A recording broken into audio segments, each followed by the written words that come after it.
Have you ever gotten caught in like a shame spiral where you're just being really hard on yourself, kind of going round and round and don't know how to get out of it and feel better? That's really miserable for most of us. And I thought it'd be helpful if we talked a little bit about what shame is and how to begin this process of kind of getting yourself out of it so that you feel better and restore your inner peace and self-acceptance. And then maybe I'll do a longer video after that on how to use IFS and maybe 5 steps where you can practice when you get caught in shame and want to learn how to shift back to inner peace. So today, let's just talk about shame. What is it? You know, there's a difference between guilt and shame. Guilt is, I feel bad about my behavior. I didn't follow through. I was mean to someone. There's regret. But then shame is that sense of like, I am bad. And it's this icky, sticky, gooey thing that makes us kind of want to scrunch up and retreat. We don't want to be seen. We don't want to be heard. We just want to hide, right? And so the way that most of us deal with shame, because all of us carry a certain amount of shame in us, a certain sense of not enoughness, that is the result of painful life experiences. We're certainly not born with shame. And so most of us are shame avoidant.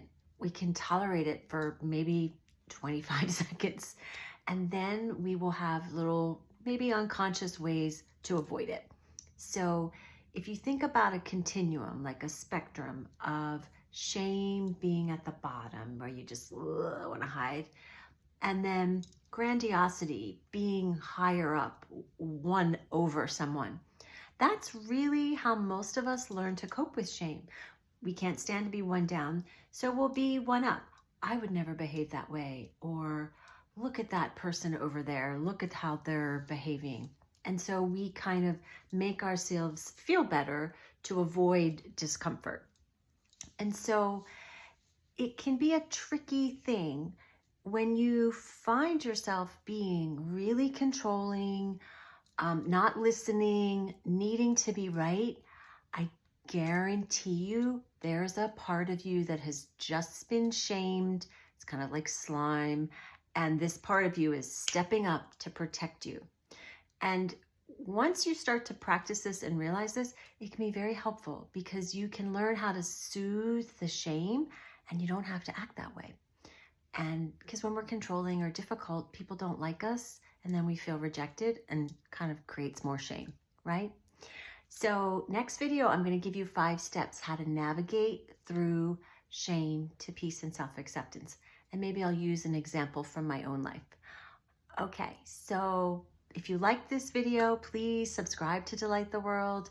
And remember, some days you can radiate your light, some days you just need to receive your light. And wherever you are on your journey of being the light, you're always welcome to connect here at Delight the World for hope, healing, and illumination.